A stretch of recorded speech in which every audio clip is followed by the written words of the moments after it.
ఓం నమో శ్రీమాత్రే నమో నమ. నమో శ్రీ గురుభ్యో నమో నమ. అందరికీ నమస్కారాలు. శ్రేణి ఆకర్షించుకునే స్త్రీ పురుష వశీకరణ మంత్రము ఇది సర్వస్వాధీన మంత్రము. ఎంతటి నుండి వారైనా కూడా మీ దగ్గర రావడం జరుగుతుంది, మీ కాళ్ళ కింద తొక్కడం జరుగుతుంది. ఎంతటి నుండి వారైనా కూడా వాళ్ళని మీ కింద రప్పించడం జరుగుతుంది.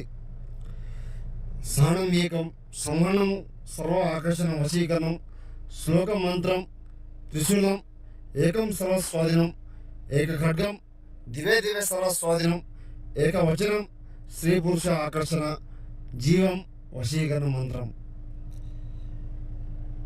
స్త్రీ పురుష ప్రేమికులు విడిపోయి భార్యాభర్తలు ఇబ్బంది పాలు అవుతుంటే ఒక్కసారి గురుగారికి ఫోన్ చేయండి. సమస్య లేకుండా తొలగించబడుతుంది. ఏ సమస్య ఉన్నా కూడా ఫోన్ చేయండి. శత్రువు నాశనం చేయడం కూడా జరుగుతుంది. శత్రువు వల్ల మీరు ఇబ్బంది పడుతూ ఉంటే మరణం చేయడం కూడా జరుగుతుంది. గురుగారికి ఫోన్ చేయండి. ఏ సమస్య ఉన్నా కూడా తొలగింపబడుతుంది.